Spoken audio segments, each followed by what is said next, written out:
The day of my husband's funeral felt unreal, like I was moving through someone else's life instead of my own.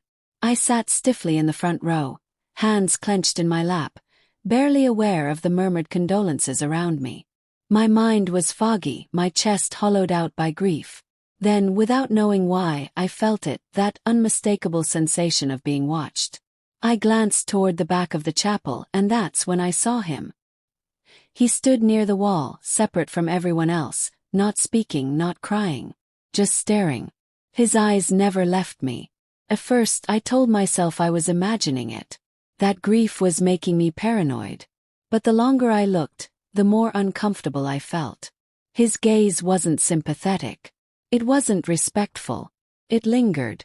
That was when my stomach dropped. My husband had warned me about him. Months earlier, during a quiet evening at home, my husband had mentioned a coworker who asked too many questions about me. He'd laughed it off at the time, but I remembered the tension in his voice. He told me the man seemed overly interested in our marriage, in my routines, in where I liked to go. "He's harmless," my husband had said, trying to reassure both of us. "Just a little off." I hadn't thought about that conversation again, until the funeral. After the service, I avoided looking back, but the unease stayed with me like a shadow. In the days that followed, my grief swallowed everything. I couldn't stand being in the house. Every piece of furniture, every photo, every random object felt like a reminder of the life I had lost. I started purging, throwing things away, rearranging rooms, replacing what I could afford. Destruction felt easier than remembrance. That was when he started appearing. The first time it seemed innocent enough. I stepped outside with a cup of coffee I barely tasted, and there he was across the street, pretending to be on his phone. He smiled when he saw me, waved casually, and walked over like it was the most natural thing in the world. He offered condolences, spoke kindly, told me my husband had spoken so highly of me. I didn't know how to react. I was exhausted, broken, too tired to question why he happened to be there. Then it happened again. At a cafe near my apartment. At a furniture store when I went to replace the couch. Outside the grocery store. Every time he framed it as coincidence. Every time he found a way to help. Paying for my coffee, offering to carry something heavy, asking if I was doing okay. Slowly, without me realizing it, he inserted himself into my life. When he suggested grabbing coffee together one afternoon, I agreed. I told myself it was harmless. He behaved like a perfect gentleman. Polite, attentive, soft-spoken. For a brief moment I felt something close to normal. I even laughed. And that terrified me. The guilt hit me the second I walked back into my empty apartment. That's when clarity crashed down on me all at once. I replayed every interaction in my head. Every chance meeting, every offer of help, every moment where he just happened to be nearby. And suddenly, the pattern was impossible to ignore. He wasn't running into me. He was waiting for me. Worse, I realized what he must have thought. To him, my grief looked like an opening. My loneliness looked like permission. And my agreement to coffee looked like interest. Felt sick. I had been warned. My husband had seen something in him that I hadn't. And now I was alone and being watched. That night, fear replaced sorrow. But instead of hiding, I made a decision. I would take my life back. I would grieve on my own terms. And I would make it clear that I was not a woman to be followed, cornered, or claimed. I didn't know then just how dangerous that decision would become. I thought I had finally noticed the signs in time, but the very next day, I realized he wasn't just watching me anymore. He was following me. The next morning, I told myself I wouldn't let fear control me. Grief had already taken too much. I needed groceries, and I refused to change my routine over a feeling I couldn't yet prove. So I drove to the same store I'd always gone to, repeating a quiet mantra in my head. You're safe. You're imagining things. That lie didn't last long. The moment I stepped inside, a strange tension settled over me. It felt like the air itself had thickened. I grabbed a cart and headed toward the cereal aisle, determined to focus on my list. Halfway down the aisle, That familiar sensation returned, the unmistakable awareness of eyes on my back. Stop. Pretended to read a label. Out of the corner of my eye, I saw movement. He stood 2 aisles away, partially hidden behind a shelf, pretending to examine a box he clearly wasn't interested in. When our eyes almost met, he quickly turned away. My pulse spiked. I told myself it was coincidence. People shop at the same stores all the time. But then it happened again. Every aisle I entered, he appeared moments later. Pasta. Goods. Spices. He'd pick something up, study it far too long, then set it down untouched. His reflection followed me in glass doors and polished surfaces. He never approached, never spoke. He just stayed close enough to remind me he was there. By the time I reached the dairy section, my hands were shaking. I bent down to grab eggs and saw him reflected in the cooler door, standing only a few feet behind me. When our eyes met in the glass, he froze, just for a second. Then he awkwardly ducked behind a display, knocking over a stack of packages in the process. That was it. I abandoned my cart and walked straight toward the exit. My heart hammered as I pushed through the automatic doors, breathing hard like I'd been running. I almost made it to my car when I heard his voice calling my name. Wait up. I turned reluctantly. He jogged toward me, smiling like nothing was wrong. Like he hadn't just spent the last 20 minutes tracking my movements. Funny running into you, he said casually. I didn't engage. I told him I was in a hurry and needed to finish errands. For the first time, I didn't let the conversation stretch. I didn't smile. I didn't apologize. I turned and walked away. Inside my car, I locked the doors and sat there, hands gripping the steering wheel, trying to calm my breathing. After that, I stopped shopping there altogether. But it didn't matter. He started showing up at my favorite coffee shop instead. Every time he sat near the window. Every time he acted surprised to see me. Weeks passed, and his appearances became more frequent. I avoided eye contact. I changed my schedule. I left early when I saw him. Still, he always seemed to arrive at just the right moment. One evening, exhaustion won. I'd had a terrible day. Paperwork, silence, memories of my husband crashing over me in waves. I went to the coffee shop, hoping the familiar smell and soft music would ground me. And of course he was there. This time his concern seemed genuine. He asked if I was okay. Told me I looked like I could use company. He reminded me of our previous coffee, how nice it was. Against every warning screaming in my head, I let him sit with me. We talked for hours. For the first time since my husband's death, I laughed without forcing it. Felt human again. When he suggested continuing the conversation somewhere quieter, I hesitated. But loneliness has a way of silencing logic. I agreed. At his apartment, the atmosphere felt calm, almost normal. Wine dulled my nerves. His voice was steady and reassuring. He listened while I spoke about my grief, my guilt, my fear of moving forward. He told me everything I desperately needed to hear. That grief wasn't linear, that I wasn't wrong for wanting comfort, that I deserved to feel okay again. For a moment I believed him. And in that moment, I crossed a line I could never uncross. I thought that night would be the end of it. But by morning, I realized I hadn't found comfort. I had invited obsession into my life. Morning light streamed through the window, far too bright for how heavy my chest felt. The quiet was suffocating. As I lay there listening to birds outside, reality crashed over me in a wave so sudden it stole my breath. What had I done? The guilt was immediate and overwhelming. It felt like a betrayal, not just of my husband's memory, but of myself. I sat up, pulling the blanket tighter around me, unable to look at the man beside me. This wasn't healing. This wasn't moving forward. This was grief making terrible decisions in the dark. I dressed quickly and told him the truth. I said it had been a mistake. That I was still mourning my husband. That I couldn't continue whatever this was. My voice shook, but I forced the words out anyway.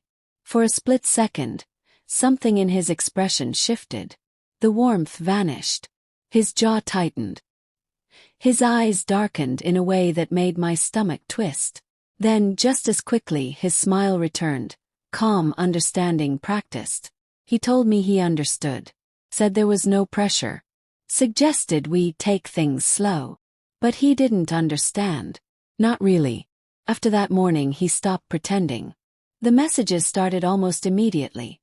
Long texts filled with concern, reassurance, and promises that he was there for me. When I didn't reply, letters appeared in my mailbox. Handwritten. Personal. Emotional. He spoke about fate, about timing, about how what we shared meant something deeper. Gifts followed. Flowers on my doorstep. Boxes of chocolates I never touched. One day, I found a small locket resting against my door, our initials engraved inside. My hand shook as I held it. I hadn't told him where I lived. I began locking my doors obsessively. The final confirmation that things were spiraling came at work. I was in the middle of presenting a critical project update when movement outside the conference room caught my eye. My breath hitched. Through the glass walls, I saw him standing there, holding a bouquet of flowers, scanning the room until he found me. He smiled and waved. I gestured subtly that I was busy, hoping he'd take the hint and leave. Instead, he sat down in the waiting area, bouquet resting on his lap like he belonged there. My focus shattered. I stumbled through the rest of the presentation, painfully aware of his presence just feet away. When the meeting finally ended, I stepped out and confronted him. He said he wanted to surprise me, asked me to lunch, tried to hand me the flowers. I told him I couldn't, that I had meetings all afternoon. His smile faltered. He asked again, this time with an edge to his voice. Said it would only take an hour. Said I couldn't possibly be that busy. I felt heat rise in my chest as coworkers slowed nearby, clearly listening. I repeated myself. That's when his frustration spilled over. He raised his voice, accusing me of always having an excuse. Said he came all that way for me. Said he'd been nothing but supportive, and I kept pushing him away. I tried to de-escalate, telling him it wasn't personal, but he stepped closer, lowering his voice into something sharper. Took everything in me not to panic. Eventually he stormed out, leaving the flowers behind. I stood there shaking, surrounded by concerned coworkers, realizing something terrifying. I was no longer dealing with awkward interest. I was dealing with entitlement. That night I reviewed everything, the letters, the gifts, the incidents. Patterns I'd ignored now screamed at me. I couldn't minimize it anymore. I was afraid. Truly afraid. So a few days later I walked into the courthouse. My hands trembled as I approached the clerk and asked about a restraining order. I sat in the waiting area clutching a folder filled with evidence. Messages, photos, statements from coworkers. I told myself this was the right thing. That I was protecting myself. When the judge reviewed my request, I laid everything out, the grocery store, the coffee shop, the workplace incident. I explained how his behavior had escalated. The judge listened, then shook his head. There wasn't enough proof of immediate danger. My heart sank. I left the courthouse feeling exposed, like I'd just announced my fear to the world, and been told it wasn't justified. And that's when things took a truly terrifying turn. I thought being denied a restraining order was the worst outcome, until his messages changed from desperate to threatening. After the judge denied my request, I tried to convince myself that things would settle down. That being told no would force him to back off. For a brief moment there was silence. No letters, no gifts, no sudden appearances. Then the messages returned. At first, they were softer than before, almost apologetic. He said he understood my boundaries. Said he just wanted to make sure I was okay. I didn't respond. I blocked his number. That's when the emails began. He wrote about destiny. About how obstacles always stood in the way of something real. He said the court didn't matter. That paperwork couldn't stop feelings. Reading his words made my skin crawl. Soon the tone shifted. He accused me of leading him on. Said I'd sent mixed signals. Claimed I owed him clarity, owed him time. When I still refused to engage, The messages turned sharper, more erratic. He alternated between pleading and rage, sometimes within the same paragraph. I stopped sleeping. Every noise outside my home made my heart race. I checked my locks repeatedly. I began leaving lights on at night, hoping it would make the house seem occupied and watched. Friends urged me to stay with them, but I didn't want to uproot my life. Not again. That decision almost cost me everything. One night, well past midnight, I was jolted awake by a sound so violent it didn't register at first. Then it came again, glass shattering. My blood ran cold. Someone was breaking into my house. Adrenaline took over. I grabbed my phone and ran to the bathroom, locking the door behind me. My hands shook so badly I could barely dial 911. I whispered to the operator that someone was inside my home and begged her to send help. That's when I heard his voice. He was shouting my name, furious, unhinged. He banged on the bathroom door, demanding I open it. Said we were meant to be together. Said I was ruining everything by pretending I didn't feel the same. The door rattled with each. I pressed myself against the floor, sobbing silently as the operator told me to stay put. Every second stretched endlessly. I was certain the door would give way. Then suddenly the pounding stopped. I heard hurried footsteps moving away just as sirens wailed in the distance. When the police arrived, the house was in shambles. Shattered glass, a broken lock, muddy footprints on the floor. He was gone. But not for long. Officers found him a few blocks away. Disheveled. Agitated. Carrying a knife. At the station they uncovered the truth. He had a notebook filled with pages upon pages of obsessive notes. My routines, the places I visited, details about my friends and family. There was a hand-drawn map of my neighborhood with my house circled and multiple routes marked. Then they showed me the duffel bag. Inside were zip ties, duct tape, and a hunting knife. I felt nauseous as the reality sank in. This wasn't delusion. This was preparation. The evidence left no room for doubt. He was charged and later sentenced to 10 years in prison. Justice, they said. But safety didn't return overnight. Even after the trial, I couldn't shake the feeling of being watched. Trauma lingered in quiet moments, in sudden noises, in sleepless nights. I moved to a new home. Installed security systems. Started therapy. Piece by piece, I rebuilt a sense of control. Healing was slow. I learned how to remember my husband without drowning in loss. I learned how grief had made me vulnerable but not weak. And I learned that trusting myself again was the hardest part of all. I survived, but the aftermath changed me forever, and rebuilding my life would be its own battle. When the sentencing finally came, everyone expected relief to wash over me. 10 years. That was the number the judge read aloud. His voice steady and final. 10 years behind bars. Friends told me I could finally breathe. That I was safe now. But safety doesn't return just because danger is removed. In the weeks that followed, I realized how deeply the fear had rooted itself into my body. I startled at every knock. Every unfamiliar car made my heart race. Even in daylight, I found myself scanning reflections, checking corners, measuring escape routes. My mind knew he was gone, but my nervous system hadn't caught up yet. The house didn't feel like home anymore. I moved within a month. New locks, new routines, security cameras positioned to eliminate blind spots. At first, I felt ashamed for needing so many precautions, but my therapist helped me reframe it. These weren't signs of weakness. They were acts of self-protection. Therapy became my anchor.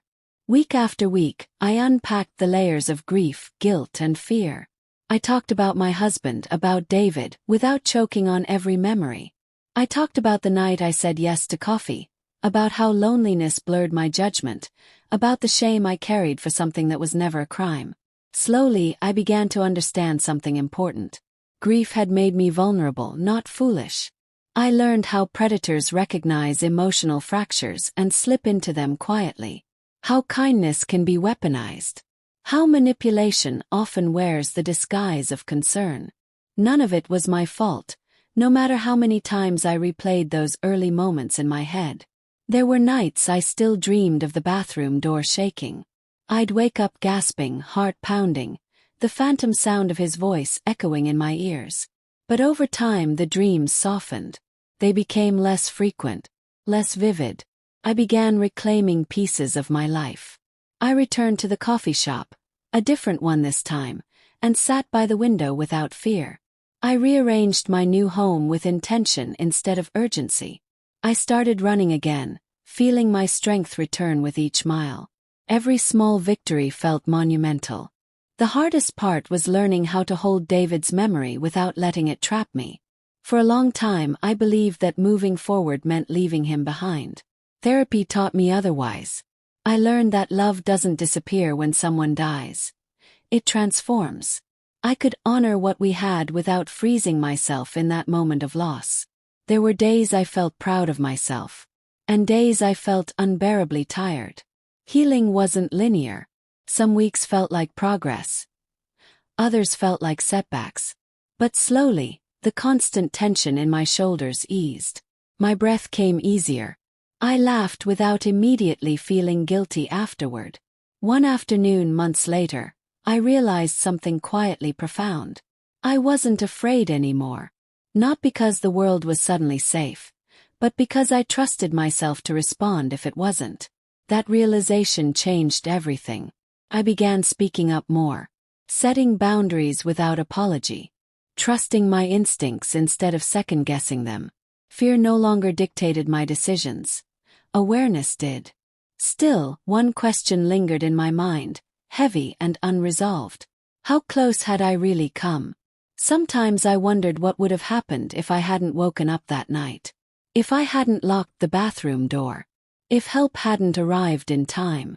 The thought made my chest tighten. But instead of spiraling, I chose gratitude. Gratitude for survival. For growth. For the strength I never knew I had until it was demanded of me. I wasn't the same woman I had been before, but I was stronger. And in the final stage of healing, I learned the most important lesson of all. What terrified me most wasn't what he almost did. It was how easily it could have happened again if I hadn't changed. The months after everything settled were quiet in a way that once would have unnerved me. Silence had used to feel dangerous, like something awful was waiting just beyond it. But over time I learned that quiet could also mean peace. I rebuilt my life deliberately. Every habit I formed was intentional. Morning walks in well-lit areas. Checking in with friends regularly. Allowing myself joy without guilt. I stopped apologizing for protecting my boundaries and started trusting the voice inside me that had always known when something wasn't right. That voice had tried to warn me long before the fear became visible. I thought often about my husband, David. About the night he casually mentioned that coworker. How he'd sensed something off without being able to explain it. At the time I'd brushed it aside, assuming discomfort needed proof to be valid. Now I understood something vital. Instincts don't exist to be justified. They exist to protect. I stopped blaming myself for the choices I made while grieving. Grief is disorienting. It strips you of certainty and makes even the strongest people crave comfort in any form it arrives. What mattered wasn't that I stumbled. It was that I recognized danger and acted before it was too late. I also learned that manipulation doesn't always look aggressive. Sometimes it looks like patience, like understanding, like someone offering to listen when you feel invisible. Predators don't announce themselves. They blend in, waiting for vulnerability to open the door. That knowledge didn't make me cynical, made me aware. And awareness is power. Eventually I shared my story. First with my therapist, then with close friends, and later in spaces where other women spoke about survival. I listened as they described situations eerily similar to mine. The patterns were familiar. The self-blame heartbreaking. I told them what I wish someone had told me sooner. You don't owe anyone access to your grief. You don't owe politeness when something feels wrong. And you don't need permission to leave a situation that scares you. Life didn't magically become perfect. There were still moments when a sudden noise made my heart jump. Still days when memories surfaced unexpectedly. Healing doesn't erase the past. It teaches you how to live alongside it without letting it control you. I started dating again eventually. Slowly, cautiously, with honesty. I learned how to recognize consistency instead of intensity, respect instead of pressure. Love felt different now. Steadier, quieter, safer. Sometimes, I visit David's resting place and talk to him about the life I'm building. I tell him I'm okay, that I'm strong, that I learned to survive when everything fell apart. I like to believe he'd be proud. Looking back, I realize how thin the line was between survival and tragedy. But I don't live in that fear anymore. I live in the present, grounded, alert, and grateful. I trust myself now. And that trust is something no one can take from me. If sharing my story helps even one person recognize a warning sign sooner, then it serves a purpose beyond pain. Because fear doesn't mean weakness. Sometimes fear is the clearest form of truth we have. If your instincts are whispering that something isn't right, listen. They might be saving your life.